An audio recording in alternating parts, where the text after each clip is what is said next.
Honored to be here with all of you in Miami, a city that's making historic strides in reducing gun violence. Today, we are here to celebrate the 31 students who've completed the Community Violence Intervention Leadership Academy.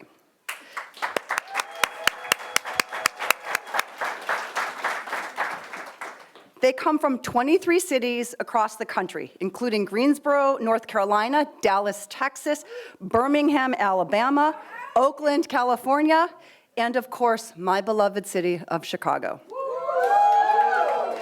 We launched the Crime Lab in 2008 to help cities confront the devastating levels of gun violence disproportionately borne by communities of color. So that is who we seek most urgently to serve. Since then, we've had the privilege of a lifetime getting to work with community-based organizations and public sector agencies to develop solutions that simultaneously reduce the harms of the criminal justice system and reduce gun violence. I know the third cohort of CVI LA has worked hard these past 5 months, developed their capstone projects, and engaged deeply with the instructors and the material. I've even heard the unofficial slogan of the cohort is, "I am the slide." I was able to sit in on some of the final capstone presentations earlier this week and was utterly blown away by the passion, the thoughtfulness, and the innovation I heard. I was also inspired by how many times I heard references to what you learned in the CVI LA and how you were already applying it in your work. And most importantly, I saw the love and compassion you have for each other and for those you serve. It's our aspiration that through the CVI LA, we can build a future where gun violence is no longer viewed as a normal part of living in this country, but treated as an abhorrent and intolerable exception.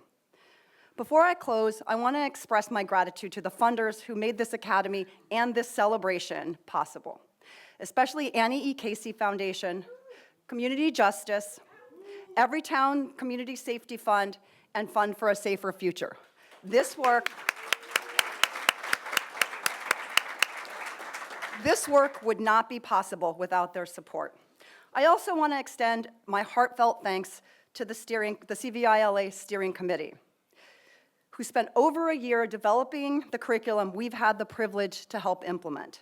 Their dedication, along with their decades of experience in this field, has been instrumental in making this academy a reality. And I want to thank the amazing UChicago CVI LA team led by Dr. Chico Tillman. I see them work day in and day out to pour into each of you everything they have and can give you to make your jobs even a little bit easier, to help you have more impact in the world, and to never take for granted the chance you took on us and your precious time that you gave to CVI LA. I would love for the UChicago team to stand.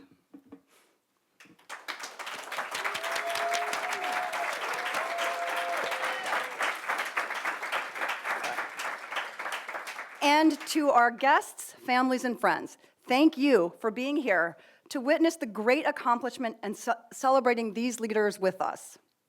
And finally, to our graduates. Over the course of the Academy, you've had the opportunity to reflect, to be challenged, and to challenge others.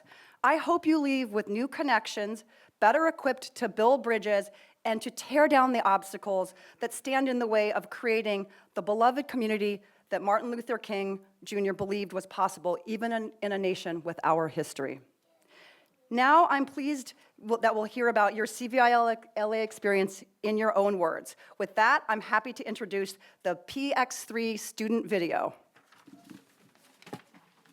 My experience with CVI LA has been transformational, illuminating, impactful, reassuring, the cream of the crop. It has truly changed my life. Being in this cohort has re-energized me. Like drinking water from a fire hydrant. Been able to grow tremendously in a short amount of time. Bringing out skills that I never knew I had. Academically challenging, but it's been so rewarding. Class experience was top-notch professors. Top-notch communication, amazing speakers. Very informative with practical experience. making sure that we have the correct language, what data you need to be tracking, what information connects organizationally. From high-level policy to how to work with untraditional staff and everything in between. Traveling to the different states. I love the immersives. Going in other communities, bringing our supporter services. We got the opportunity to see those who are on the ground doing the work. Networking with national best practice experts from all across the country and in every level of government. The biggest takeaway Academy so far, we went down to Capitol Hill.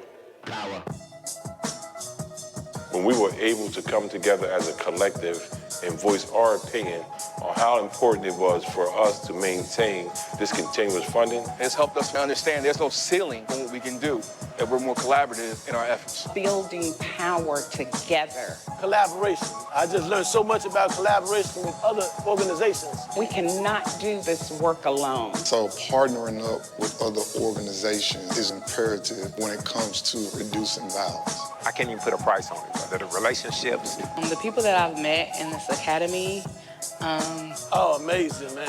My cohort members, PX3. PX3 that I would love to say because we the greatest. We call ourselves PX3 or Power Times 3. 31 individuals, 22 cities, from all different walks of life, all different parts of the country. some of the most amazing people in this work. People who are just doing some really ingenious things in our community. I'm so inspired to just be in the company. I have never had an experience where I have been able to connect with so many different people on a personal level so fast. That's how I feel like with this cohort. I really came here for the knowledge, wasn't even thinking about making friends. But I didn't make friends, I made family. This is what it's all about. I have a new family now. A whole ecosystem of brothers and sisters that are here willing to help. And that knowing that these relationships will last forever. To the CVI LA staff, Incredible staff, such talented and intelligent people. Get ready, because I'm coming to steal you from Dr. Chico. To all the staff that we worked with and those that we didn't get to see.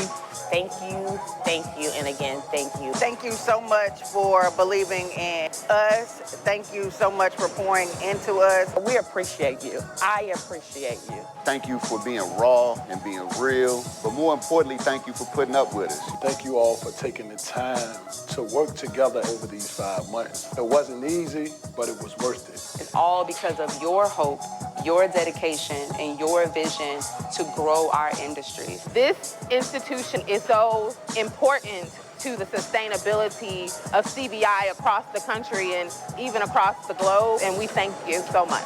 Keep doing a great thing. You're writing history right now. We appreciate you and I salute you for that. and a special thanks to Dr. Chico, who's allowed us to experience his vision. The Dean, Marcus McAllister. About Doc, Marcus, Mark, Heather, Mariah, Kim, Alicia. The chemistry, the love, the care, the support, making you feel at home. Everyone was so supportive. I love y'all. Thank y'all. You all operate at such a level of excellence. So continue to do what you're doing. Continue to be innovative, stay encouraged, and we're all behind you. My message to the next cohort is Come in here, take this serious. PX3 definitely set the bar super high, so don't come in here playing. Lock in. Regardless to what you know, what you've been through, make sure you show up as a student. Be open to finding new ways to do things that you may have already thought you perfected. Do not waste this opportunity by just sitting by and letting information pass over you. Dive in here first into the curriculum. Ask questions, listen, be observant. participate, be on time, and take great notes. Understand that in order for our work to continue to grow, we need to continue educating ourselves. Be in the moment. I know sometimes it feels like there's a lot of pressure. We all have work that we still need to do back home. But this is a once-in-a-lifetime opportunity. Super intense, and you're gonna love it. Make space to really get to know your cohort members. My sincere advice is that y'all come together, and y'all unite early on like we did, and that you find a common message to gather around and carry out that mission throughout your cohort experience here. Stay together, work through whatever issues come up, love hard, but more so, man, really build network. Know that you have other brothers and sisters that's serving in the same vein as you, so you are not alone. But please, if you're not getting the knowledge, you're doing yourself and your city a disservice. This ain't no joke. Represent your city, represent this work. You got this. You were selected for a reason. Keep in mind now, we're trying to build lineage here. We're trying to build legacy. It's part of this bigger movement that has come a long way and is only going to continue when we get back. I am excited to see what's going to come from each of us. Let's make it happen and continue to build and let's salute each other. I'm gonna be able to change lives because CVI has changed my life. For the first time in my life, I'm a graduate. Thank you, CVI, University of Chicago. PX3. PX3. PX3 out.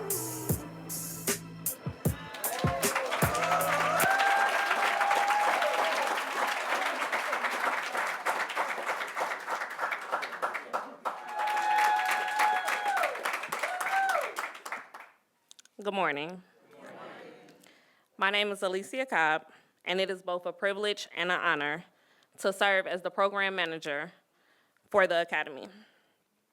Today, I stand before you, filled with a profound sense of excitement and gratitude as we gather to celebrate not just our first cohort or second, but the third cohort of the Community Violence Intervention Leadership Academy.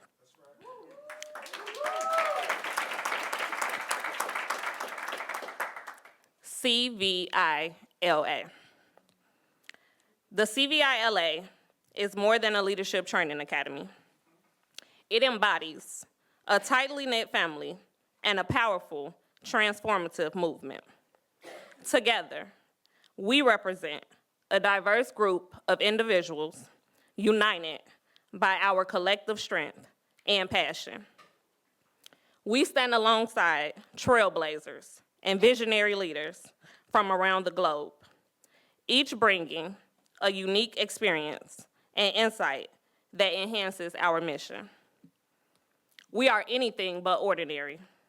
We have no intention of conforming to the conventional standards of what is deemed normal.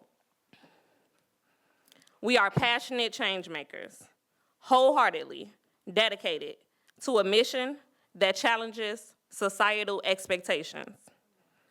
Our singular purpose, to save lives and eradicate the senseless gun violence that invades our communities.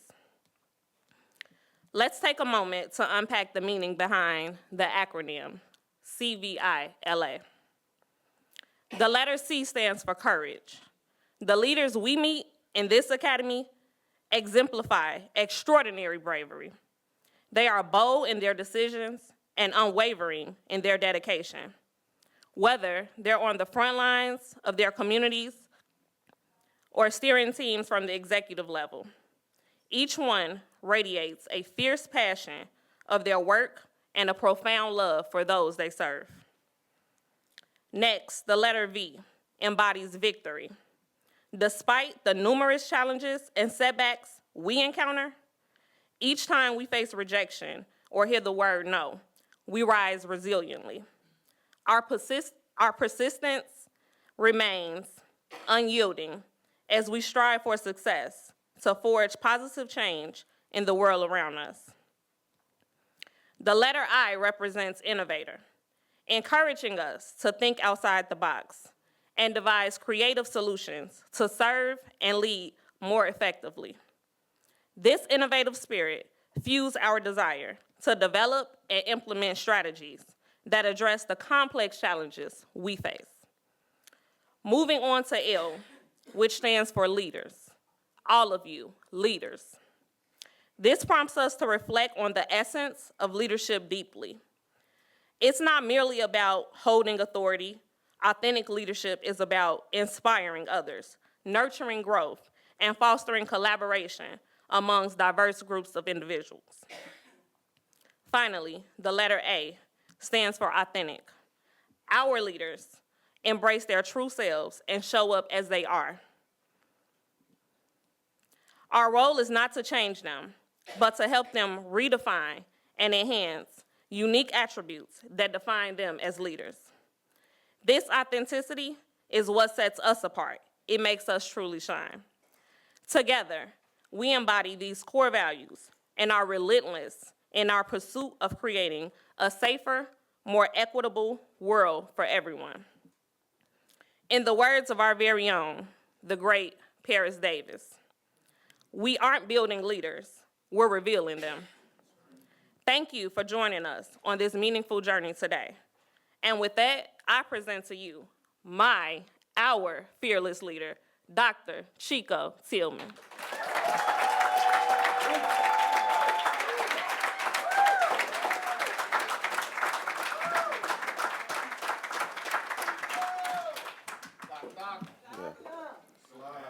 Hey,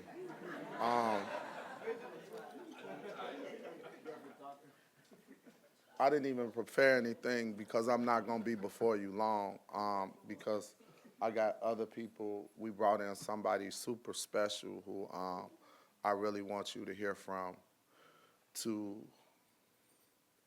re-energize and keep it going so that the momentum don't stop at CVI LA. Every opportunity, one of the things I was taught, every opportunity I get, I always want to acknowledge the people that went before me and paved the way to make things possible for me. That's my way of not, and it's not just respecting the ancestors, but what God has revealed to me is that you got to respect people that are here now, that are doing the work, that's still doing it, that sometimes don't get acknowledged. So I promise myself every time I get a platform, I would acknowledge people like the steering committee who labored for a year to make things happen. And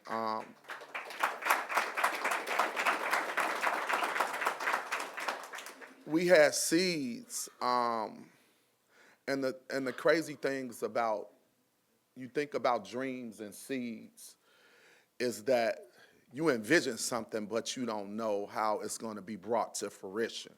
You plant something in the ground and you cultivate it and you water it, but you have no idea how it's going to look until it spring up. And I got to tell you, man, this is beyond my imagination, and you are beautiful.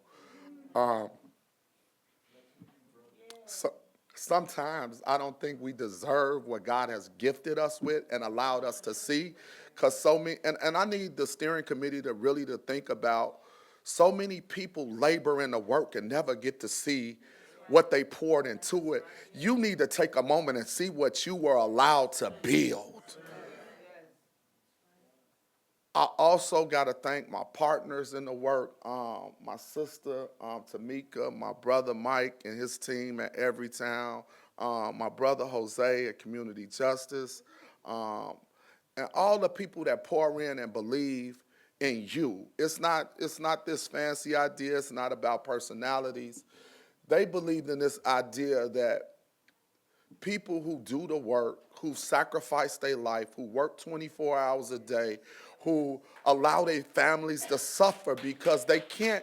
And some people, I listen to all these theorists talk about balanced lives. How can you balance your life when you get a call at 2 in the morning, or you get a call when you're out with a loved one, but somebody is dying? And the only way they're going to live is if you step out of this family event, which going to disappoint your family, but stop somebody from being on a T-shirt or in the grave. And so now I got to take a minute to applaud the family members who allow us to be who God has called us to be.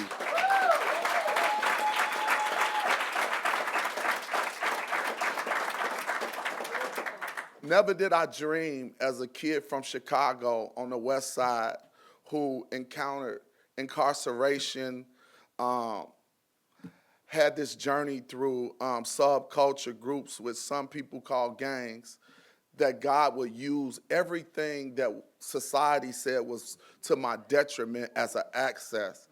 And it's beauty that I found like-minded people that want to turn this world around and save our community.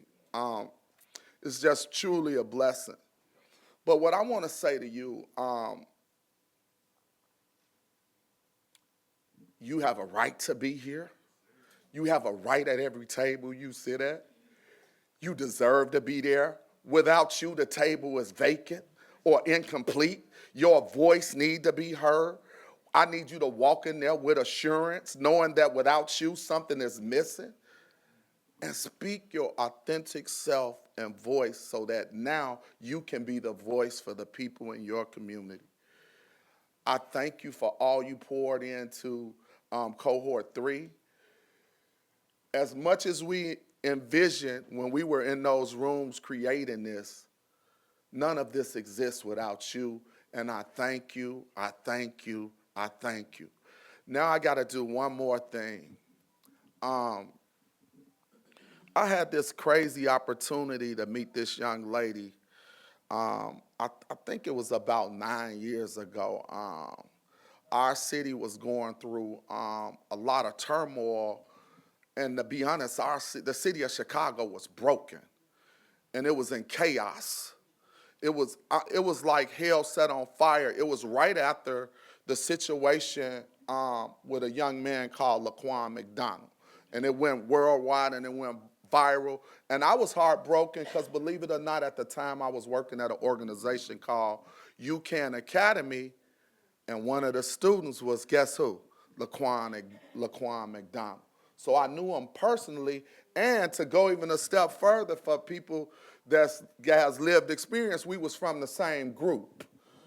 So it was an affinity between me and him, and we used to talk, about how he was gonna come up out of whatever he was in at this alternative school. But after he was slaughtered in Chicago, and nothing was really being moved or done about it, one woman, a black woman, had the tenacity, the courage, the heart to say, I'm going to do something about it to make Chicago better. And at the time, it was unheard of because we had never had a black, let alone woman, state's attorney in the history of Chicago.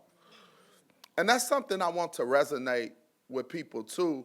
A lot of times we take a person like the person I'm gonna introduce to you, Kim Fox, or Erica Ford, or Dr. Antonio, or a brother Anthony, or Dr. Shawnee, or Jocelyn, or Amber, or Risa, or all these people for granted, when really you are standing next to people that are making history, and you better take advantage of it and drink from their well while it is available to you. While that water fountain is pouring out, you better drink from it. So when we were thinking about our team, about who could come and speak to our graduates to encourage, to strengthen, to support, and to help them to continue this valuable work, it didn't take us long to come to a consensus that we wanted the incomparable, the quintessential woman who represented us well, the woman who defied all odds, fought against the establishment, fought to save people, wouldn't prosecute people who were innocent, went through ridicule, people talked about her, people got upset because she did what was right. Just think about that.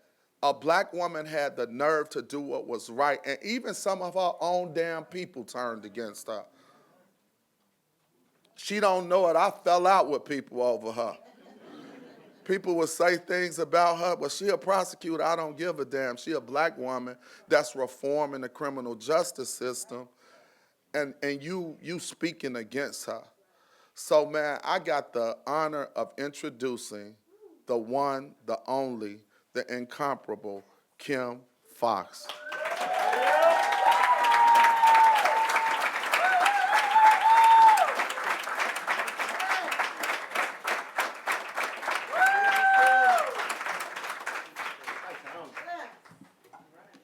Good morning. Y'all good? You still wearing your white from last night? Y'all good? I'm so honored and privileged to be here. You good? It is an honor and a privilege to be here with you all this morning. When Chico reached out a couple weeks ago and asked if I would be willing to come down to Miami in April from Chicago to speak with you all, that wasn't even the lure. I told Chico it's my birthday this week. You know what it is. And, I had a lot of things pulling at me, but it was really important for me to be here with you all, even but for a few hours. because I had the opportunity and the privilege to speak to Cohort 1 when this was new. And everyone was gathered at the University of Chicago, and I looked across the room and I saw the leadership that is percolating in our communities across this country. And I, who was brought in to inspire, left more inspired than I could have ever imagined. And so to be here on Cohort 3, to watch you all graduate today, it is such a privilege for me to take a part in this moment in history. At this moment where you all are celebrating the accomplishment of having gone through this rigorous program, the academic rigor, the rigor of traveling and being away, of confronting those who challenge your beliefs and your validity in space, to be able to culminate all of that in this moment, I wanted to be here too. So Chico said it, I am the first, I'm sorry, Dr. Tillman. Dr. Tillman said it. Dr. Tillman said it, I am the first Black woman to serve as the Cook County State's Attorney.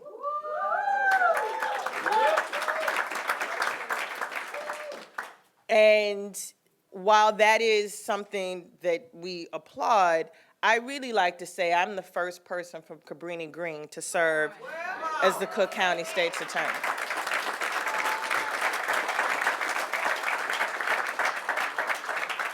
And if you know anything about me, anywhere I go, I'm going to talk about being from Cabrini Green. And the reason that I say that here right now at the outset is because this is y'all my people. That showing up in authentic leadership means showing up in the totality of who you are. I recognize that there are people who assume positions of leadership and power who are so disconnected from the work that they do that their leadership is not what is necessary to make fundamental change. The fact of the matter is, yes, I'm a lawyer. I went to SIU. Got my law degree, did all of those things that will allow me to be a lawyer, that would allow me to be a prosecutor. But the reason that I got so much pushback, the reason that we were able to do the things that we did in Cook County was not because I had a law degree. Every other state's attorney who served before me had a law degree. It was not because I had gone to law school. It's not because they do this thing when you are elected. They confer the title of the honorable on you. And you all, when you go into Capitol Hill and you're meeting senators and you're meeting mayors and you're meeting people all over and they have these titles and there's a presumption that they know what they are doing. They have the answers, that they are the solvers of all our problems. And you leave those meetings and you know better. And I say that with the title honorable. The reason that I was effective at the work that I did was because I grew up at 624 West Division. The reason I was so successful at that work is because I appreciate and understood the subculture that was a part of my family. The reason that I was so good at that work is because I grew up in a neighborhood that was ravaged by gun violence every single day. That the first kid that I knew who had a bullet wound was the girl who was playing jump rope with us, playing double dutch, came back with a wound to her stomach. And the first question we asked, because we'd been so desensitized, are you gonna be double-handed now? That's how permeating violence was in our community. I grew up with a praying grandmother like most of you did. I grew up with a grandmother who was part of the hustle culture, what we would now call, gig culture. She sold Avon and made cookies. She drove people to church. She was the original Uber driver. When stuff would pop off on the blacktop back behind where we lived, it was the elders who would come together and grab up their children, their sons, their grandsons, their granddaughters, and say, what's happening? That before a police officer was ever called, the people who were peering through the blinds was snatching folks up. What I realized before I became a fancy lawyer, that the leaders who had changed the trajectory of my life weren't people who had fancy titles. They were people who walked in my neighborhood. There were people who, as it was said, not building leaders, revealing leaders. Some of the strongest leaders I had ever known were those folks who came from public housing, who had to make a way out of no way, who understood intrinsically what policy failures that people with honorable titles were enacting that were impacting the communities that we lived in. People can talk all day about where we are in our politics right now. It's jacked up. I will tell you, it's always been. For our communities, what we are seeing is not new. That when I was born in Cabrini in the 1970s and we had homicide rates that would pale in comparison to what we are seeing today, when I lived in Cabrini and I watched failing housing policy and healthcare policy and economic development, none of that is new. Those same communities like the one that I grew up in, which by the way was torn down and people were flung across counties, disconnected from families, disconnected from their roots. None of this is new and can be blamed on one individual at the top. It has been systems failures. None of it is new. But where we are right now, having done the same thing over and over again and getting the exact same results, which my grandmother told me is what? Insanity. Where we are right now, having elected leaders across the spectrum, whether one party or the other party or an independent party, we've tried the experiment of having those folks who have not had to have the repercussions of the decisions that they make dictate to us what it looks like. But not anymore. Not anymore. Now, with the work of CVI LA and the investment in the human capital of those who are closest and most proximate to the problem, and investing in your leadership, emboldening you, giving you the tools to be able to walk into any room, sit at any table, meet with any leader, and come in your full authenticity and say, that ain't happening. This is what we need. The ability to not only go out at 2 in the morning to comfort a family, to dissolve disputes, but also to sit at Capitol Hill. Everybody ain't built for that. Let me say that again. Everybody ain't built for that. The uniqueness of you, Cohort, the uniqueness of what you bear to bring is not only your brilliance and your understanding of real world policy and the learnings that you got from the people would kill for a U of C education. You got that poured into you. But that already matched what you already knew, which was a heart for community and an intricate, nuanced understanding of what's happening in your block, in your hood, on your street. That is unique. Too many people who make decisions about our lives have never been to the very neighborhood for which you live. Too many people who make decisions about our future generations have learned about it in these august academic institutions, just like you did too. And there's something about book learning, but there's something about street learning. There's something about having high ideals and understanding principles, and then there's something about application. There's something about marrying what you learned and study with what you are meeting on your day-to-day reality and the fluency of the language. People say we code switch. Nah, we show up where we supposed to show up, how we supposed to show up.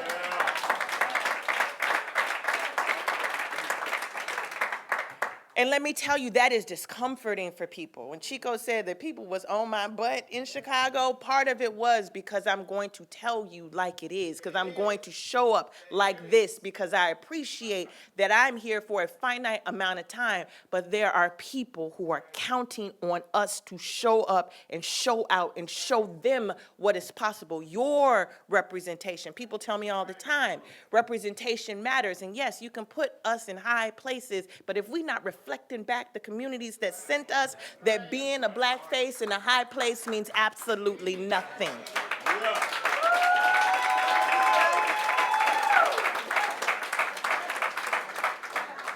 Your representation matters because more than a law degree, more than having been elected, more than any of that, you come from neighborhoods where those young people are seeing you every day, who say that that feels distant, we can't change anything, those folks have it. You are showing them what is possible when you show up authentically in your leadership, when you don't waver, where you don't change, where you say, we have had enough.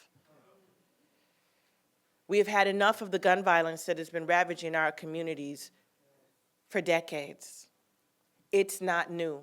And while we've made improvements and the numbers are not the same as they were in the 70s and 80s and early 90s, we've got a long way to go. While we continue to grapple with the unrelenting violence that has too many children, much like me, looking at wounds and going on with their day, we cannot wait for solutions to come for far-flung places. They sprout from where the problem rises. You are proximate. You know the answers. And your real-world knowledge, your real-world experience, the things that have been trained within you before you got to the university, matched with that, makes you unstoppable. It makes you unstoppable. And so there's a tendency that folks get, particularly when things are tough, to feel some level of hopelessness. And here's the thing that is why I love talking about where I come from. You talk about people who had very little, who were reliant on folks to make sure that they had food to eat or that buildings were crumbling. But my God, some of the funniest people you ever met, never lost a sense of humor. Some of the best singers, cooks, the most loving, the most kind, that you never had to explain your humanity to them. Oh my goodness, that's where leadership comes from, where you don't have to teach one to see one, that you don't have to explain dynamics of like what it is that keeps us safe. We actually know what keeps us safe. We know. Let me say this, as a prosecutor, for those of you who might be reluctant, like, y'all really let a prosecutor here, I understand. I get it. We don't relinquish any space. We don't relinquish any space where decisions are being made about our future. We don't relinquish any seat at any table where you feel like, should I be here? Should we have someone from 624 leading the second largest prosecutor's office in the country? Say what you will about me. But I'm not relinquishing power over our communities to those who do not love our community. And it is hard. You will meet resistance. There will be those who wonder how you even made it past security. There will be those who wonder who let you in, and they'll use letters like a D and an E and an I to suggest that you don't have the authority of the CVI LA behind you. Let me tell you why it's important. I'm a prosecutor. I respond after the chalk outline has been drawn. I come after the fact. You all, and the work that you do, in interrupting the cycles of violence, of working collaboratively, of engaging our communities, is the critical hard work of prevention. And for all of a system that's built on responding to our pain, to our loss, to our death, that's what that structure is built on. What you are building, what this is built in love, and not simply surviving, but thriving. It is building healthy, safe, happy communities, because that's where it takes. And going into rooms where we were told we didn't belong, and demanding on behalf of our communities that justice be served. And so I just want to commend you all. I'm out of politics now. No, for now, forever. And let me tell you, there's something freeing about that. I thought I could say what I wanted anyway, but there's something freeing about being a citizen. I'm gonna end like I started. We put so much of our hope and faith into titles and entities. There was a reference to Martin Luther King. I'm often reminded Martin Luther King wasn't president of nothing. He was a pastor. He was a citizen who had done more than presidents and all of those alike, a citizen. He didn't have to have a title before his name. He was a citizen. Before you start throwing your hands up in the air about our political world, know that it is citizens who have the power. And as a citizen, I am so glad to share this space with all of you, knowing that you are armed to do the things that get us to a bright future. Congratulations to all of you. Congratulations for the hard work, dedication, commitment to the rigor. Thank you to the partners who helped make this a reality. Thank you, Dr. Tillman. We from the streets. He Chico as soon as I get off this stage. Thank you, Dr. Tillman, for having the vision and making it plain. Because truly, this is where it's at. That you are what we have been waiting for. And baby, we've been waiting on y'all. Congratulations, congratulations, congratulations.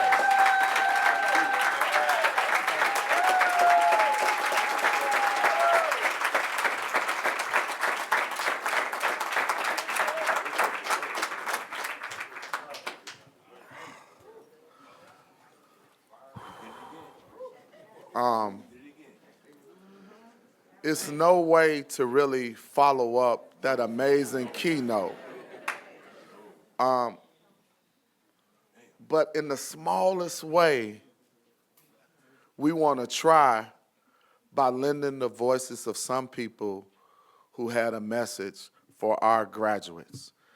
Now we will share a message in a video from some people who had some words to share with you about your journey through PX.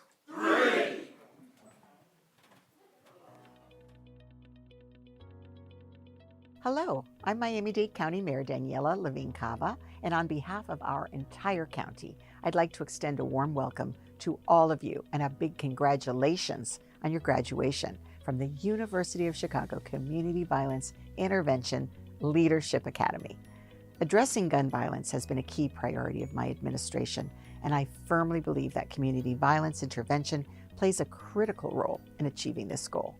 Over the past 5 months, you've supercharged your leadership skills, ensuring that you and your organization are well equipped to improve the lives of those most affected by gun violence. With these new tools, I'm confident you will continue leading the charge in building a safer world. Miami-Dade is proud to be one of the safest metropolitan areas in the country. Through programs like the Peace and Prosperity Plan, we're reducing gun violence and creating opportunities for our youth, ensuring safer neighborhoods for all.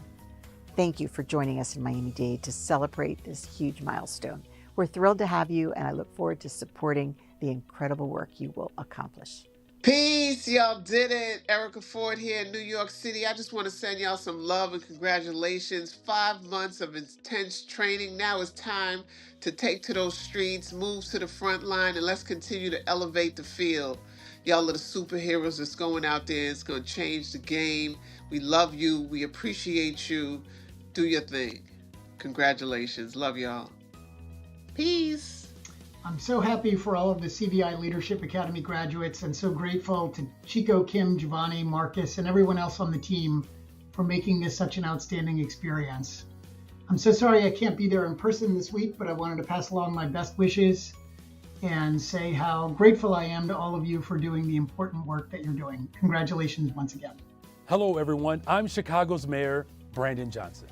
I am proud to congratulate the graduates of the Community Violence Intervention Leadership Academy. Today marks a significant milestone in your journey as leaders in the fight against gun violence. I especially want to commend the CVI LA participants from Chicago who are continuing their commitment to our communities through this program. On behalf of the people of Chicago, I am grateful for your impact on our city and your dedication to improving the lives of those in our most vulnerable communities. My administration works closely with CVI partners as part of the People's Plan for Community Safety. And as a result, we are seeing crime and violence trend downward. Like so many great community safety initiatives, I am proud that this first of its kind educational program was founded right here in Chicago. It speaks to our citywide commitment to achieving safer communities. I look forward to continued partnership with the University of Chicago Crime Lab and our new CVI LA graduates. Once again, congratulations and best wishes in your journey as leaders. Thank you. Greetings. This is Manon Butler with the National Basketball Social Justice Coalition. I'd like to extend my heartfelt congratulations to Cohort 3 of the University of Chicago Community Violence Intervention Leadership Academy. It feels like it was just yesterday that I was with you as you began this journey. You are now part of an expanding group of leaders dedicated to reducing gun violence and creating safer, more equitable communities. This is an incredibly important milestone, and I'm excited to see how you'll continue to grow and strengthen the CVI field. I hope you are proud of everything you've accomplished. I know I am. Congratulations again. Hello, everybody. My name is Mike Dowling. I am the president and the CEO of Northwell Health. We are the largest healthcare provider in New York State. And let me begin by congratulating you on your graduation from the Academy and for your interest in community violence intervention. And nothing could be more important right now.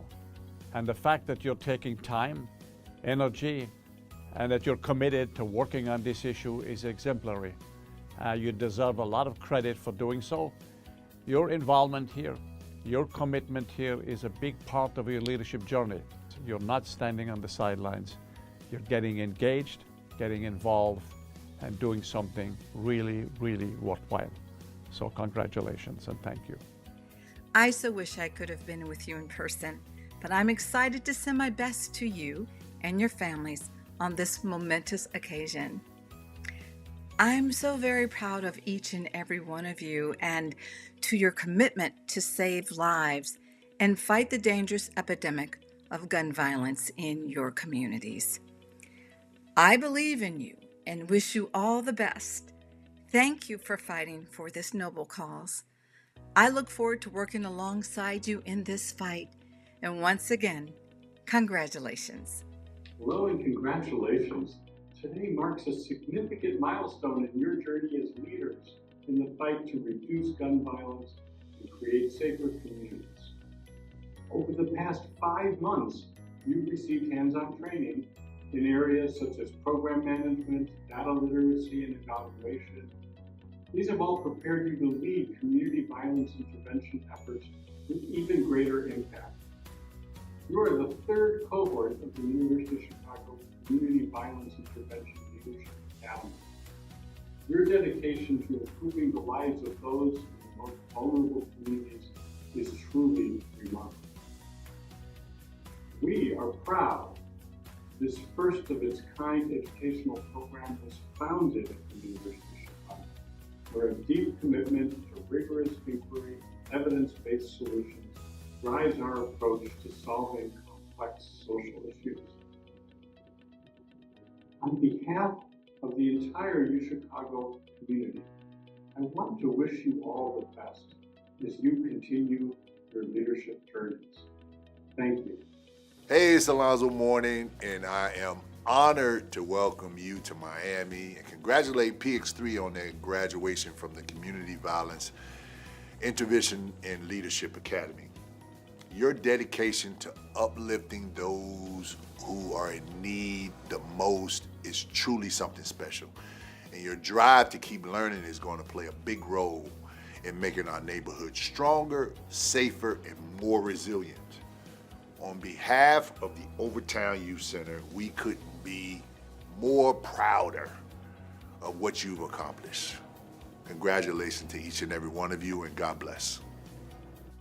Peace and congratulations to the third cohort of the University of Chicago Community Violence Intervention Leadership Academy. I am extremely proud of all of you all for taking time in your hearts and your spirits and committing your life to making sure you build yourself, your community, and the world up. It's not easy what you did. You accomplished something very powerful. And this is the beginning of some things that you will do that will change the world. So I applaud you, I'm encouraging you, I'm inspired by you. And I want each and every one of you to think about what purpose is for you. What are you purposed to do?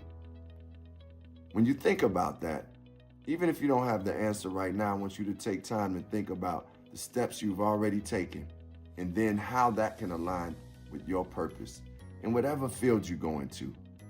The things that you've learned at this Leadership Academy, preventing violence and building our communities and healing ourselves and our communities, will be extremely powerful and life-changing in the world. World-changing. That's what we build in here. When you think about your purpose, I want you to at least know from the beginning, you were created in love, with love, to love. You were created with grace, in grace, to distribute grace. You were created with creativity. You were created with abundance. You were created with power. The thing that you weren't created with was violence. And that is what we are removing from our communities, from the cycle of things that have happened in our families, within us, the experiences that we have that have caused that pain. And I thank you for having the courage to do it. This, once again, is the beginning, but celebrate, enjoy, and honor yourselves as I honor you. And we all honor you for the work you've done. Congratulations, you all. We love you, inspired by you. Love. Bless up, this is DJ Cal. Welcome to my home, Miami 305 Dade County. And today marks a significant milestone in your journey as leaders in the fight to reduce gun violence and create safer communities. Over the past 5 months, you received incredible training and insights preparing you to lead with even greater impact. As the third associate of the Community Violence Intervention Leadership Academy, your dedication is improving lives of those who need it the most special. Your hard work and passion and commitment to learn will all help to make our neighborhoods safer and more resilient. Your leadership will be instrumental in advancing community violence and intervention strategies across the country. You are now part of a vital moment. That's right, working to reduce gun violence and bring about safer, more just neighborhoods. This is only the beginning, and we're excited to see how you will continue to build and strengthen the CVI field. We couldn't be proud of your accomplishments. Congratulations.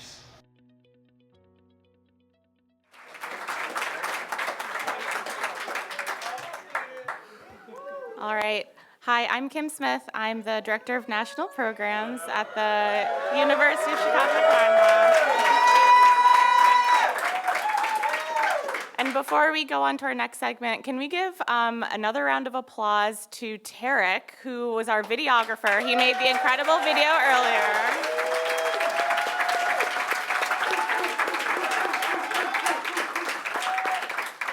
He's part of our CVI LA staff, so I wanted to acknowledge him. I also want to acknowledge a few of our Miami-based partners who are in the audience today. So we have some folks from Miami-Dade County, the Juvenile Services Division. We also have Overtown Youth Center represented. And of course, we have our Cohort 1 alumni, 21 Love Salute, Brother Lyle Muhammad representing Circle of Brotherhood.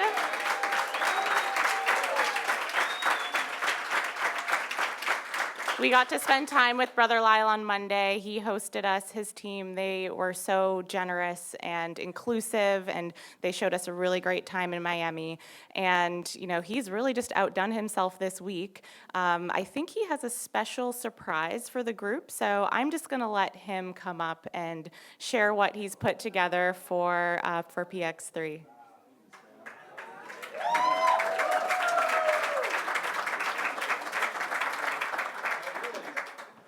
Peace and blessings, family. I heard this side, but peace and blessings, family. Peace and blessings. I just want to make sure we're all right with that, good people. So two things we want to do very quickly, and then get on to the most important part of the next part of you all's journey. I would like at this time for, sometimes you got to put stuff on record. Because if you don't put it on record, it didn't happen. And a whole lot of people would like to see this work that we do disappear, but guess what? Just want to put a couple things on record. So Dr. Chico and any other ranking official at the university, please come forward at this time.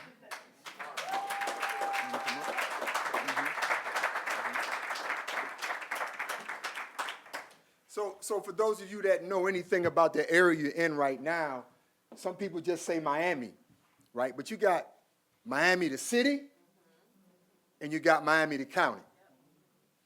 And so you all represented both. And so first, from the mayor of the city of Miami, I better do this like this, family. This is from the mayor of the city of Miami, Francis Suarez. In the City of Miami proclamation, whereas the City of Miami is committed to addressing the urgent challenges of gun violence, an inequitable criminal justice system that disproportionately impacts communities of color, and whereas the University of Chicago Crime Lab was founded in 2008 in response to a tragic rise in youth gun violence and has since become a nationally recognized leader in developing evidence-based public safety solutions.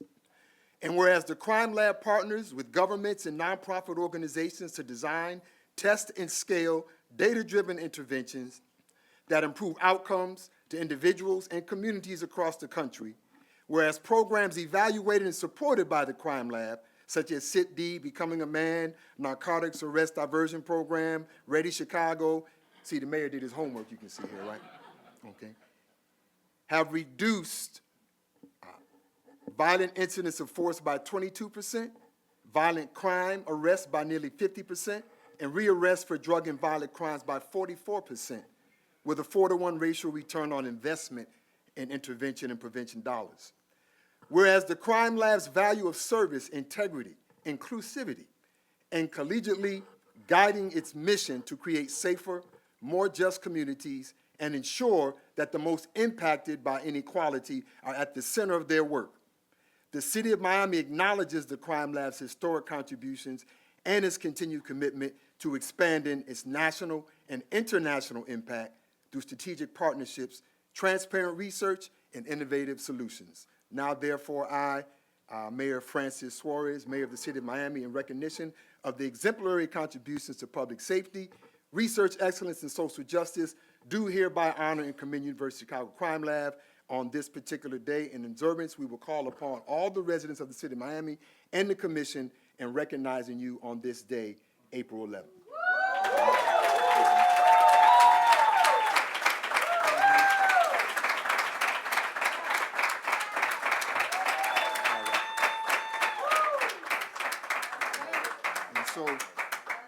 So this is just an example. When folk come to your city, get receipts. Somebody missed that. All right. So that was Miami City. This proclamation comes from the mayor, who you heard from earlier in giving remarks, Mayor Cava. The Miami-Dade County Office of the Mayor and Board of County Commissioners, throughout the years, Miami-Dade County has strived to recognize the importance of efforts made by individuals, organizations, and institutions which embody the essence of our society. The University of Chicago's Harris School of Public Policy and the Crime Lab have established Community Violence Intervention Leadership Academy as a groundbreaking national initiative to equip community-based leaders with the knowledge, skills, and support systems to address the causes of gun violence. And this year, Miami-Dade County is honored to host the graduation of the third cohort and to celebrate the collective progress being made to reimagine public safety through prevention, healing, and community empowerment.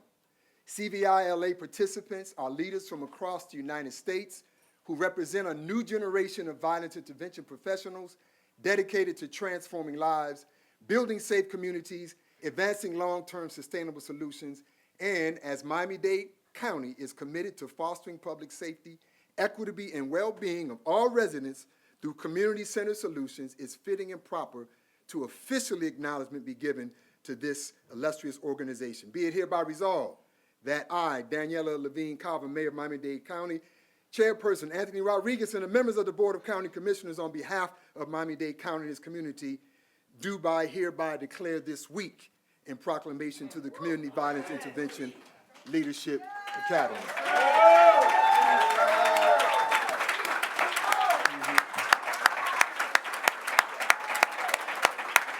Okay. And it's only right if you two brothers can just remain here for 2 minutes, because you all are part of a historic occasion right now. I'd like for Sister Juanita Pye to join me at this time. I need 2 graduates from Cohort 2 and 2 graduates from Cohort 3. Just come join us. That's right, Ricky. Go ahead, Ricky. Get on up here with us, bro. Do we have both? Cohort 2? Yes. Here come one right now.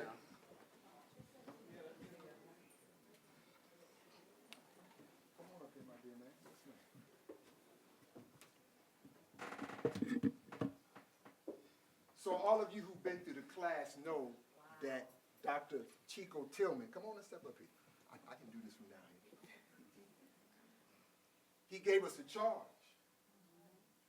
And the charge is that the work must continue. That's right. After our learning. That's right. So we want to hereby officially to you two on this great day, and it's only fitting because my capstone was about establishing our alumni network. You have 3 classes here represented, right? Mm-hmm. And so don't mind me. Classes up here, raise your hand, right hand. Okay. I say your name. I, John Fields. On behalf of, and say your cohort. On behalf of Cohort 1, We'll play our part. We'll play our part From this day forward. from this day forward To work. to work And officially establish. and officially establish The CVILA. the CVI-LA Alumni Network. Alumni Network, Starting with. Organizing ourselves. In this year. Hosting at least one national convening. And this we do. On behalf of the Academy. And our graduates. It's done, family.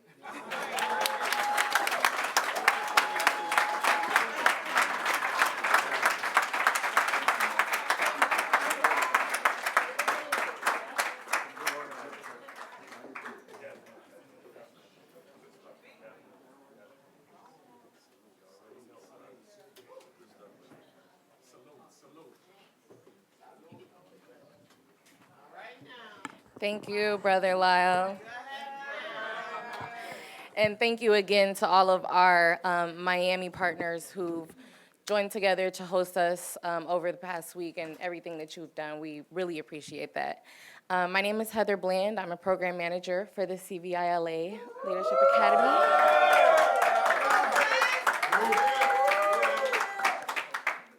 And I would like to introduce our student speakers, Courtney Scott and Daryl Wolfie Chambers.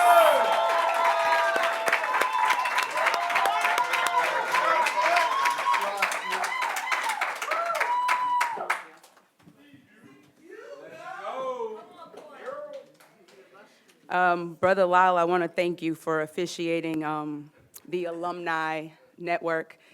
And since you brought up the fact that we'll have our first convening, I'm just going to take the privilege, Dr. Chico Tillman, and say the first one will be at CU's convening in October, right? What you will notice is CVILA is full of a bunch of leaders, and what I have to love about each other, about it is this friendly competitiveness that we have, right? This charge. But we are in Miami, and I'm just going to say PX3 is the best. So, good morning, everyone. I'm going to be serious now. Good morning, everyone. Standing here today, I will say, is nothing short of divine alignment. This moment, this cohort came during a time when I personally deeply questioned my contributions to this work. The work of community violence intervention is often gritty, emotional, and for many of us, it's deeply personal. So to be seen, to be poured into, to be reminded that our efforts matter, CVI LA leadership means everything. PX3, I'm grateful, incredibly grateful, to have shared this experience with each and every one of you. The perspectives, the vulnerability, the fire you bring to your communities, it's been an honor to witness. But I would be remiss if I did not acknowledge the intentionality of God for placing me and my sister in service, Jessica Matthews, in this space together.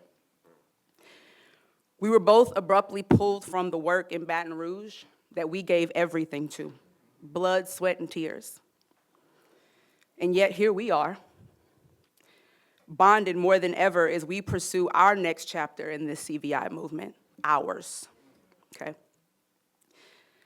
This is not a coincidence, it's a calling. To every CVI leader here, if I could offer you one piece of advice, protect your heart while you're doing this work. It's okay to pause. It's okay to regroup, to not have all the answers, but do not forget why you started. For Jessica, it's Michael. For Jamie, it's Muawiyah, Jaleel Meekins. For Fatal, it's Favor. For Charmaine, it's Jared Brown, the namesake of Jared's heart. For Wolfie, it's Dominique Helm. For Davita, it's Donald McCanney. For Ingram, it's Natasha Walker. And for each and every one of us, we have a name, several names, several people. Don't forget why we did this work or do this work. Our presence in this work itself is a disruption. Our leadership is a form of resistance, and we have to keep showing up and be proud, deeply proud of your lived experiences. Despite what this system, this field, and this world may try to refine, sanitize, or shape in us, we are the work. So when you hear PX3 say, we are the slide, that's what we mean. This work cannot happen without our stories, our authenticity, our pain, our triumphs, our unwavering ability to heal, to intervene, and to restore. This work cannot be manufactured, although there are many out there who are trying to duplicate or replace what only community and only the streets can do. It has to be embodied, and we have to carry it not just in what we do, but who we are. So keep being you, fully, unapologetically, and authentically. Couldn't even get it out. Because that's where the power is. That's where the transformation begins. This academy has not only affirmed my commitment, Dr. Chico, it has stretched me. You stretched me many days, okay? Hold on. It has challenged me to unlearn and relearn. To ask harder questions, to center data, but not forget humanity, Dr. Bugs. It has reminded me that leadership is not just about strategy, but it is about stewardship. The support I received, especially from my cohort, was a lifeline. We laughed together. Lord, we cried together. We challenged systems, sometimes each other, a lot. But I think we're better for it. If you remember nothing else from today, remember this: power, exponential, 3. What we build together as leaders, as communities, as believers in transformation has the potential to ripple beyond our cities. When we activate the power within ourselves and combine it with others doing the same, the impact becomes exponential. And as I looked across the room earlier, I saw Mayor Chris Curtis of Kankakee. Your presence here represents government. That's powerful that you're here to support your city leader. But I have to tell you, Johnny has a lot of power coming now. And we've planned to come to all these cities, so we are ready to be a force behind her, a force behind the investment we know that you're gonna make. We know that you're gonna make it, and we're gonna support your work in Kankakee. This is what PX3 is all about, right, Johnny? PX3! PX3! This cohort is not ending, it's a charge. We are now a part of a national movement, a growing ecosystem that demands that we not only reduce violence, but radically redefine public safety. We are not isolated. We are part of something bigger, and the world needs us to keep going. So PX3, thank you for reminding me that even when I feel tired, I'm not alone. Thank you for the late night texts, the honest conversations, the pushback, the love. I carry each of you with me when I return to my beloved Baton Rouge, not just as colleagues, but as family. To Dr. Chico Tillman, Dean Marcus McAllister, Mark Saint, Heather, Giovanni, Mariah, Kim, Alicia, the entire CVI LA staff, thank you for not only educating and accommodating us, but for pouring an insurmountable amount of power into us. To my Cities United family, thank you all for allowing me to unplug and build myself over the last 5 months. My second week with CVI LA, I said, Lord, how am I gonna do this? And Anthony said, be present where you are and focus. And Anthony, I have to thank you for believing in me since 2018. To my loves, my family, my team from Baton Rouge, Chad, Nana, Tammy, Lauren, my chief of streets, Dana, I can't explain what it means to me that you made your way here to support me. Yes, we affectionately borrow that name. PX3, we have leveled up. We are heading on our way back to our respective communities.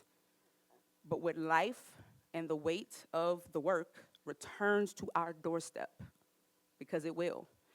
Remember, this work is not easy, but it's necessary. And we are the ones we've been waiting for. Let's go be the change.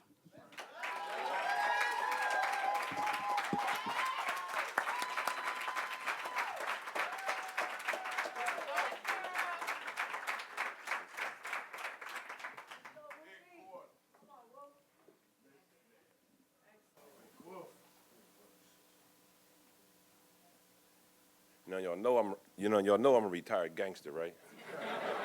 So, yeah. And all this crying I've been doing this week. But luckily, though, I have people who love me. Not just at home, but people here. And one of my brother, Capstone, really helped me through this week right here. He said, Wolf, you gotta have emotional intelligence, right? Emotion ain't something that we just throw away. It's something that we should embrace. And after listening to my new little brother, Jamie Jalil, speak about something that we have in common, a club that we don't want to be part of by losing a child, when he spoke, and I was over there snot boogieing, when I was over there, see, y'all never do this for tall guys. But when we was over there reflecting on what was our mission and what was our purpose, it brought me back to something that was said on Capitol Hill. As I was reflecting on what CVI had brought to me, because after my son's death on that night, and his mother came to me and said that we need a revolution, we need a movement, I had searched 10 years, and I found bits and pieces of it, but I couldn't find a collective group of people talking about making that sacrifice. So how do we organize? How do we captivate? How do we get those change agents in the room to back our dream? And to not back our dream the way they have backed community programs in the past, which I term funded to fail. But how do we fund some of these programs for success, right? 4 or 5 multi-year programs, so that Dr. Buzz, we can try to do them random controlled trials or make sure we're doing that hardcore evaluation, so that we can show people that we do know how to track outcomes and track measurements. But now let me start on something a little personal. I was a little selfish during this commitment, this 5-month commitment. Because as an academician, I often read about Chicago. So I read about Park and Burgess, right? I read about Shaw and McKay when they first did like GSI mapping. Social disorganization, I'm thinking about it, hey, Wolfie, you're talking about, you at the Center for Structural Equity where you argue that it's the structural inequality that leads to the physical violence. Is there a theoretical framing that actually helps support that argument? So now I'm there at the University of Chicago. And Chico, I told you, I know you told me don't go outside, but a couple nights around 3 o'clock in the morning, I just wanted to see what it was like for Shaw and McKay or Park and Burgess to walk around in the cold, act like I was going to class. But I did sneak out a couple times, I really did. I really did. But not only that right there was also people like Irv Goffman, right? A symbiotic interactionist, right? He wrote Asylum, and he also wrote Stigma, labeling theory, right? Some of the things that we still face now. But even with that right there, we still in a position now where we can change some of them stigmas. And as I mentioned in one of our previous talks, is that it's not about you coming up with a felony. You came up with social capital, right? That's how we're reframing stuff. And I'm looking at CVI LA, and I'm talking about these people are on to something. Because at one point in time, right, all we talked about was why do people commit crime? That was a prevailing thought. But what did Travis Hershey say? What prevents people from committing crime? This is what he said. He said it's social bonds. So I'm saying here I am in 2005, and I'm looking back on nothing else more innovative can come out of Chicago again. This is it, man. Right? We had the learning theory come out of here, where it's all about intimate behaviors. And then they said it's CVI LA. Right? So they had a police academy. But we had someone who wasn't someone who lived in the past. You know, you got them friends that live in the past, them glory days of the 90s. Hey, man, the 90s. His whole life was in the 90s. His whole life, every time he's in the 90s, right? And he still wear them jeans with the crease in them, too. Yeah, that guy right there, him. He still wear them jeans with the crease in them. But then you got some guys who live in the moment. And unfortunately, this right here is a lot of our young folks who's not able to do that cost-benefit analysis that there is going to be hope tomorrow.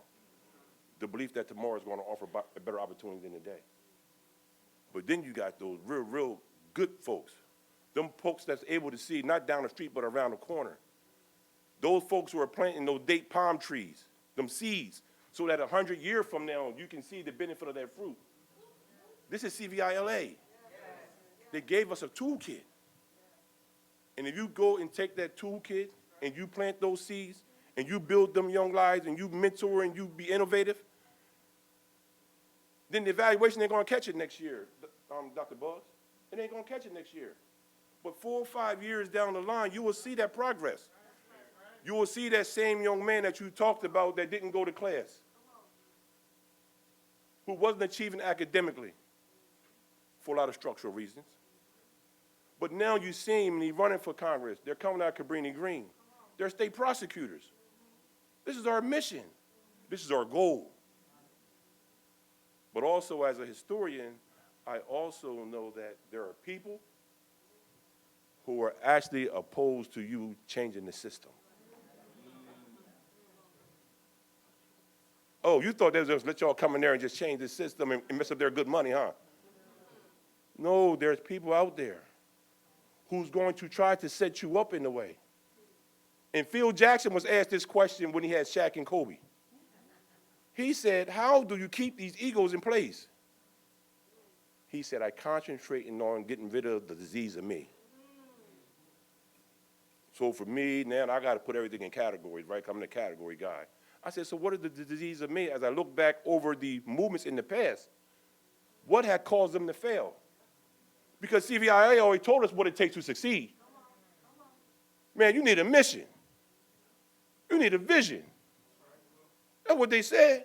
You got to have objectives. You got to have outcomes. You got to have a logic model.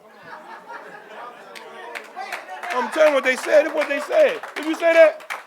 Ain't know what you said. Kim and Alicia, ain't know what y'all kept emailing me, Wolfie, turn me stuff in? That's what y'all told me. Yeah, they also said that you got to have a theory of change. I'm saying, man, it's all coming together. But there's people who are going to be opposed to you. So I got to warn you, brothers and sisters, family and friends. The number one thing that they get you with is the disease of me. People whispering to you, the devil. You know you're better than him. You know Marcus don't know everything. Why don't you question him? That's what they do. They sneak to you in the middle of the night. They say, how come you didn't get the money? Last night, I hope the devil didn't whisper to you and say, how come you didn't win? I hope he didn't say that to you. I know he didn't say that to you. I would talk to my brother Jalil again. Every morning he called me. I'm telling you, I'd be so sick of him. But he called me today. And as he and I was talking about last night, reflecting, he said that we're on a basketball team. Only one is the rebounding champ. Only one is the scoring leader.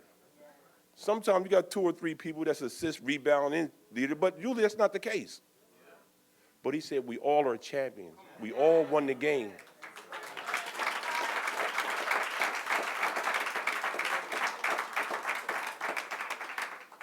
The other thing they do is that they infuse money into the game, right? They cause you to go to your respective communities and you start underbidding people, right? Not recognizing your worth. Not recognizing that your voice is a commodity. Your talents is a commodity, and you need to treat it as such. Don't go back and when someone has a bid on the table for $250,000, you say you can do $100,000 knowing goddamn well you can't do it. You know you can't do it. Sometimes you got to not take the money. Because I know a lot of people that got integrity over money. That's CVI-LA. I know y'all do.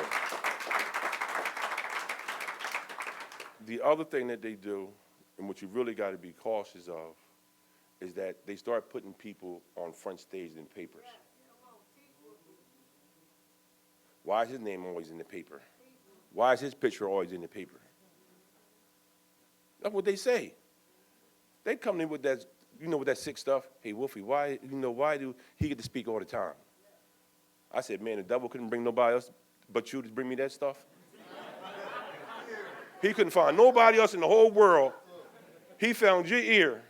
He was comfortable enough with you to tell you to come tell me that crap. Shame the devil. So I need you guys to not become the people who you fought against all this time.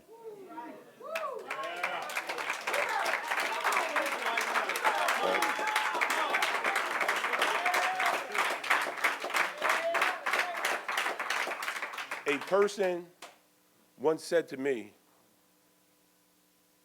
he said, one of the greatest tragedy in life is that people sit here their whole life condemning Saddam Hussein.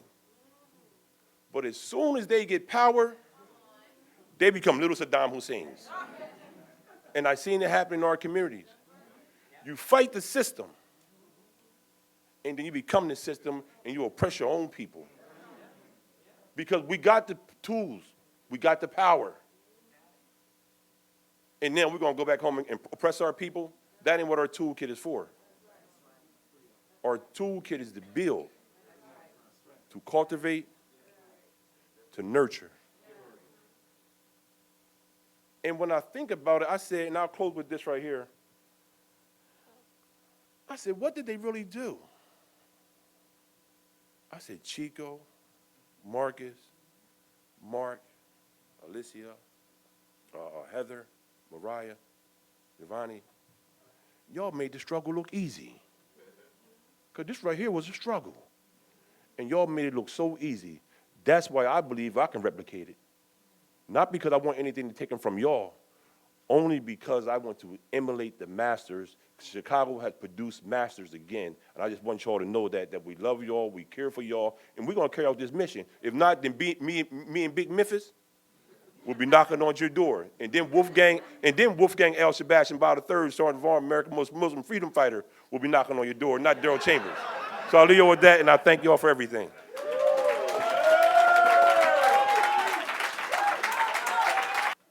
All right, another round of applause for our amazing speakers.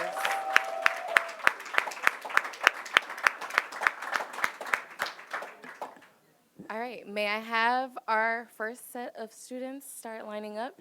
And may I ask my team to take the stage?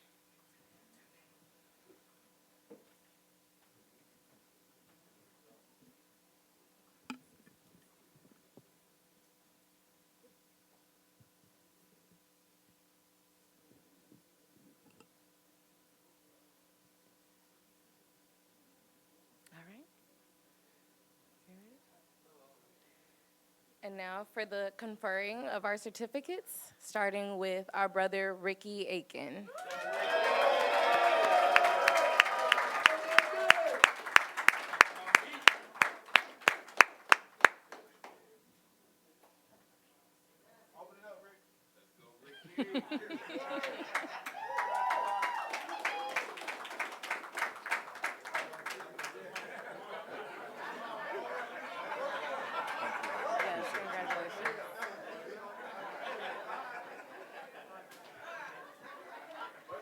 John Beard.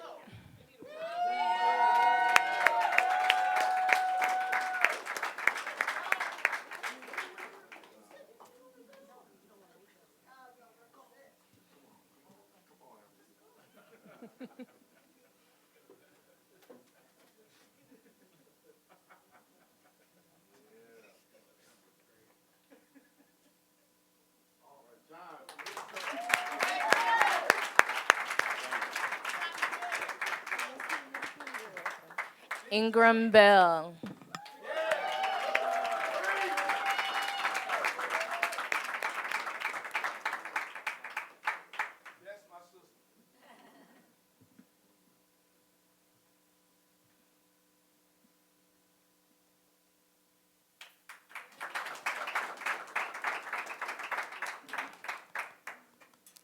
Davita Briscoe.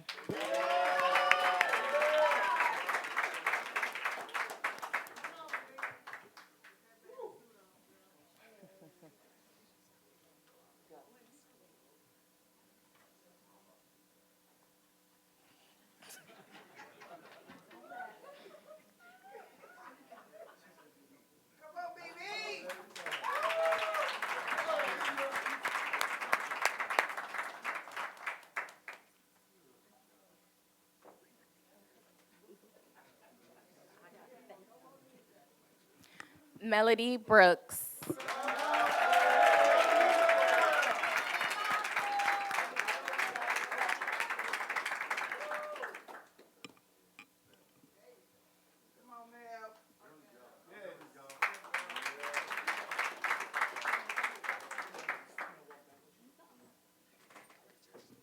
Charmaine Brown.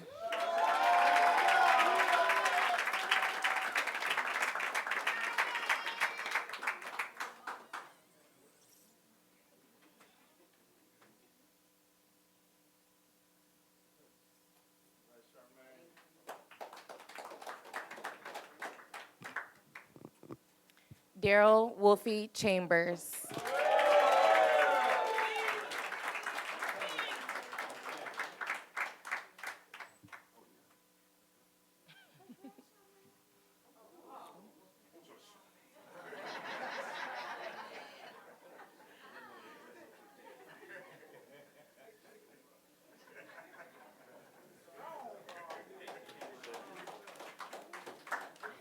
Ray Chavis.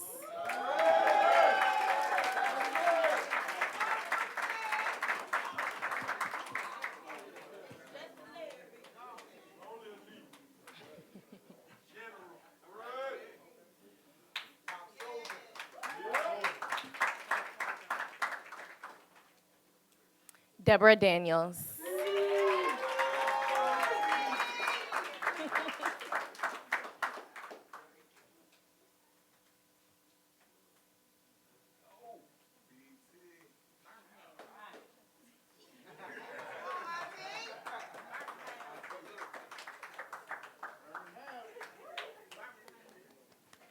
Paris Davis.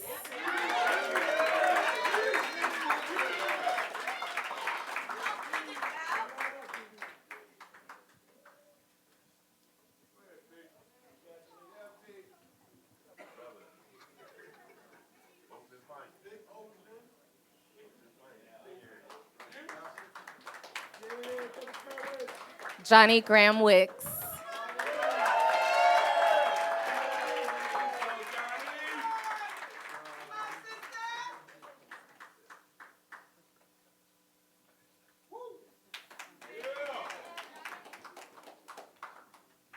Lakeisha Gray Sewell.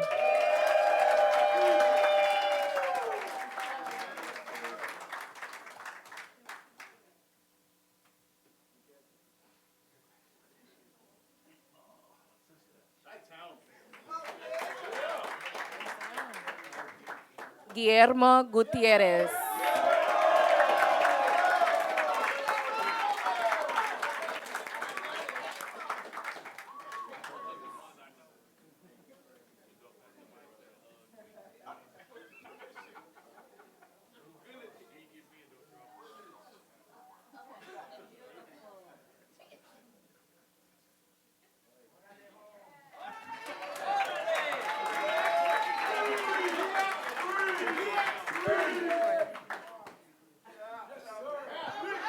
Richard Muhammad.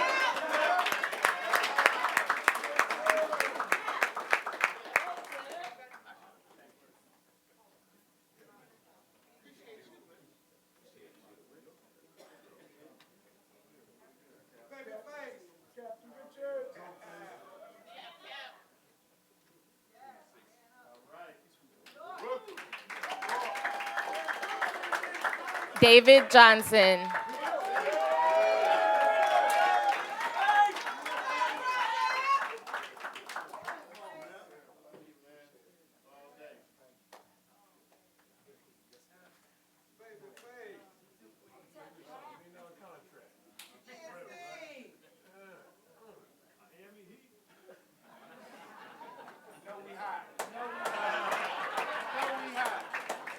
Rahaman Kilpatrick.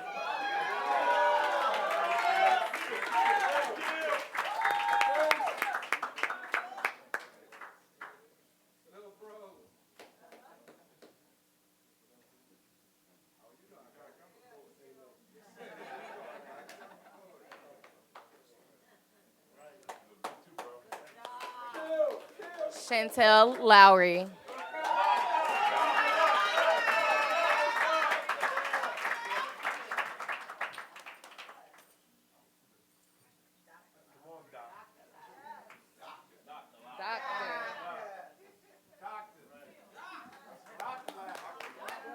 Jamie Meekins.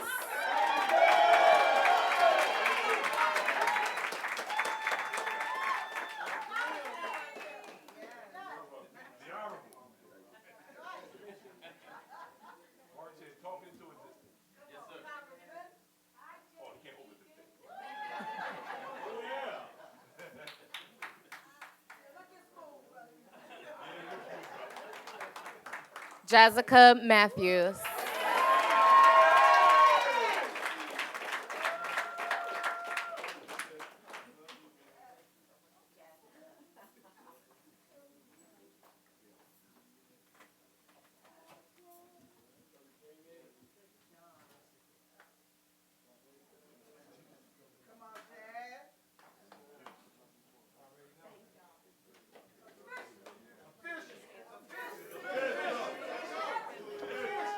Jermaine Merritt.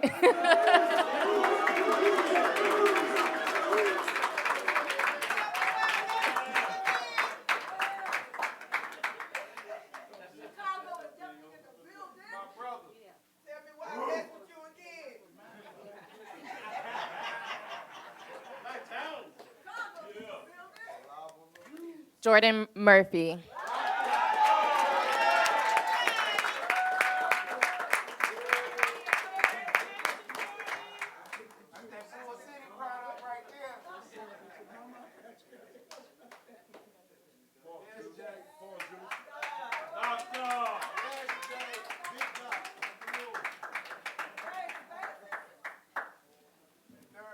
Fatal Perkins.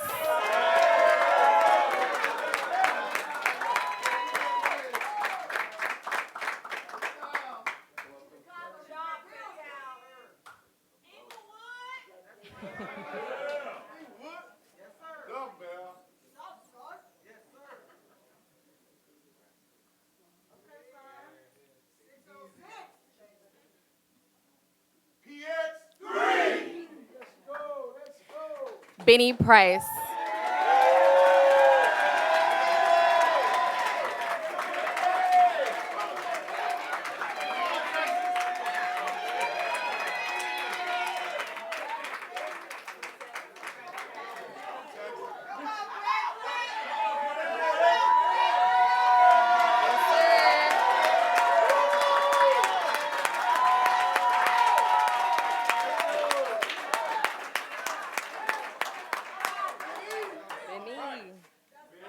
Darrell Redmond.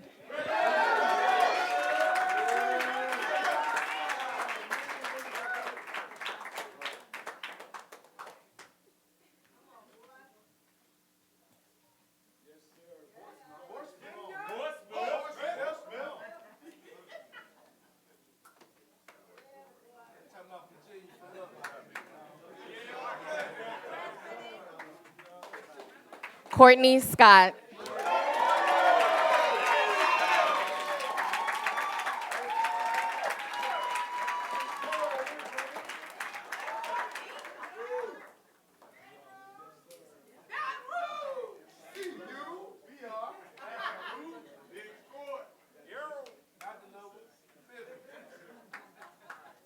Perry Shaw III.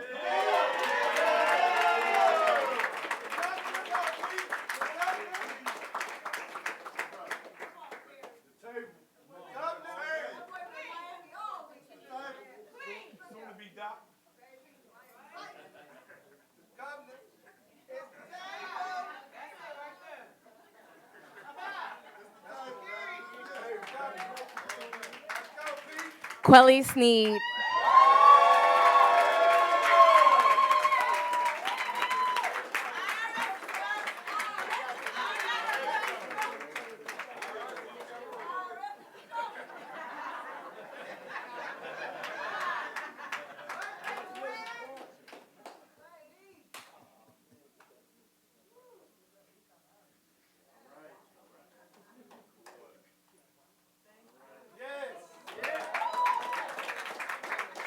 LV Thomas.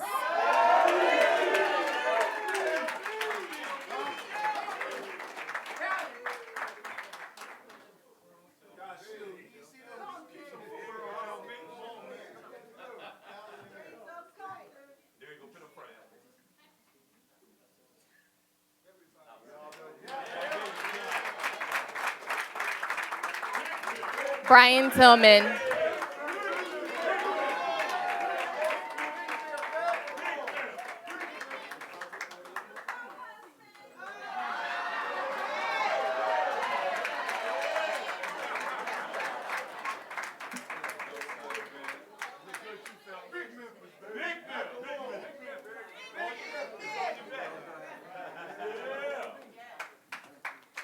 Jason Watson.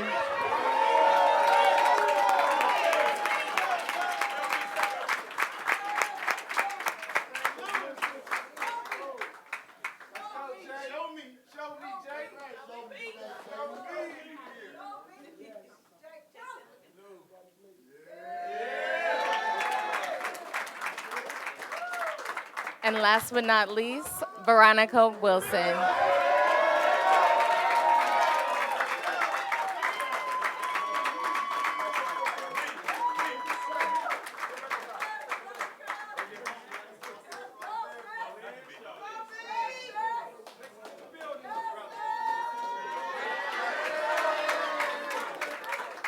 Please stand on your feet and join me in congratulating the graduates of Cohort 3's CVI LA Leadership Academy.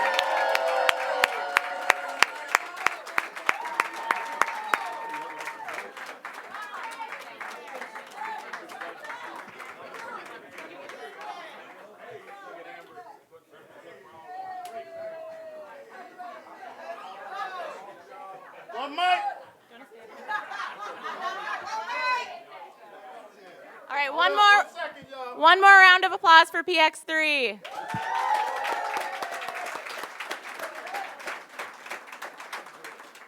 And I know we have some alumni from Cohort 1 and 2. I think PX3 really is setting the standard. I am about to introduce something that I don't think any of us on the staff know what is going to be announced. So I'm just going to hand it over to PX3 to close us out.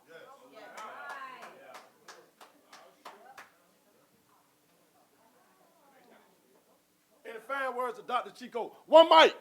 I get to say it now. I need your attention now, okay? On behalf of PX3, we know it's not a lot, but we believe in sowing seeds. This is something that you taught us to do inside here. How do we sow seeds for people to come after us? We heard a lot of us talk today about the legacy, what can come next, what can do next. And I heard you last night when you spoke and you said you thought about making it a ticketed event, right? So as a collective, we wanted to pour back into the University of Chicago the way University of Chicago has poured into us. Yeah. So on behalf of the greatest cohort ever, hey, you said we the damn slide, right? But today PX3, we the damn check.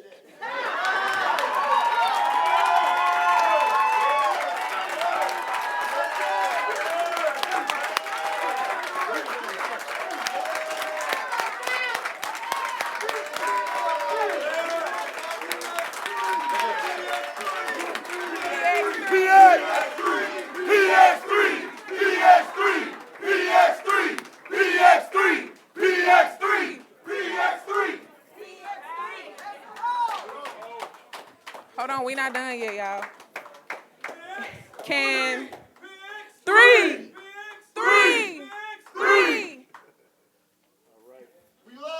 We love y'all so much. And also, we're not done. This is some, you want to say something? Okay, can we get all of the women to come up too, please? All of the staff, the ladies. We just wanted you guys to know how much we love and appreciate you all. All of the staff, please. The women, all the women, please. We just wanted to say that we are truly grateful for everything, for the sweat equity, for the long nights, for just you guys keeping open communication for us. Times when we doubted ourselves, areas in our lives where we were not fully, we didn't really understand or know what it is where we were going to go with our capstone. You guys just continue to keep encouraging us and loving on us and sending us those messages in our times of struggle and challenge. So we just wanted y'all to know we appreciate y'all so much. And we're so grateful for the sacrifices that you've made individually and collectively as a whole. So thank y'all from PX3.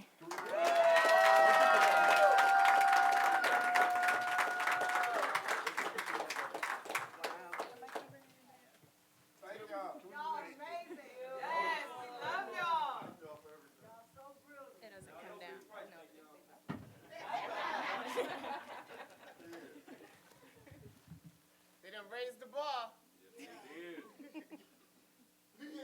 Three. CVI. LA. CVI. LA. CVI. LA. CVI. LA.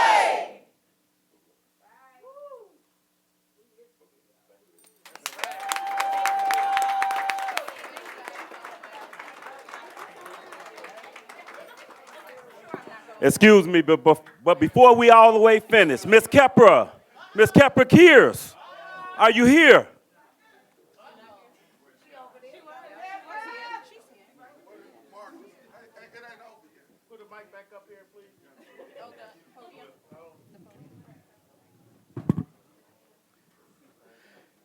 Kepra, I know you are only 3 of our advisors, right? But I'll tell you one thing, I've never met a person like you. undying, undaunted commitment. Thank you for all you poured into me personally, and I know you poured it into my other cohort members that you were the advisor for. This is nothing compared to what you've done for me personally and us. And man, you are the benchmark for what an advisor should be. Man, if they go give advisor lessons, y'all need to get with Kepra. Thank you so much.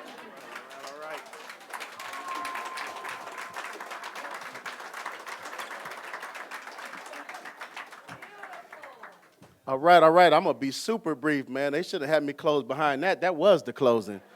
But I'm going to be real brief. I do have a couple remarks that I'd like to say here. I jotted a few notes over here to the side. First, I just want to say it's truly been an honor to serve as the Dean of Students of this amazing academy. If you know me, you know that I get a tremendous amount of joy to see my fellow comrades in this work elevate to their highest potential. In the opening ceremony kickoff, I stated that this school was not just about class learning, but it was about the opportunity to learn through networking with one another. Everyone knows the saying that I say, if we network, we don't have to sweat work. If we network, we don't have to sweat work. I've been tremendously blessed to know and network with so many of you for so many years, and it brings me so much joy to see you all getting to know one another and doing just that. When I lost my job 5 years ago, I had no idea what God was about to do in my life. But a year after that, I got ordained. And God was creating a special pulpit for me, my ability to pour into the comrades, and a very special congregation, and that being those in the movement in this country. This journey has been amazing, it's been exhausting, and at the same time, it's just been all that wrapped in one. But it's truly been worth all the sweat and tears and anxieties that I and many of my colleagues experienced in this process. The Bible teaches me that you know a tree by the fruit that it bears. A gentleman told me at a Cities United conference that a gentleman told me that one time that, how does it feel, he said to me, to be a planted tree that helped start some of the forest? But I was not just any tree, but I was a tree whose love to have fruit and welcome those who are hungry to eat from it. That is my final call to action for PX3. Be a part of the forest, but make sure you bear fruit and share it with so many across the country that need those nutrients that you bring. PX3, I love you, and know that this cohort may be ending, and just know that my deanship with you doesn't have an expiration date. I'm here for you. In the book of Habakkuk, there's a scripture that says, write the vision and make it plain upon tables. I'm going to say, write the scripture and make it plain upon these PowerPoints, that he that read it may run with it. PX3, I'm looking forward to seeing you all running with it. Safe travels to all of you back to your respective cities. Ladies and gentlemen, PX3, PX3, PX3. God bless you.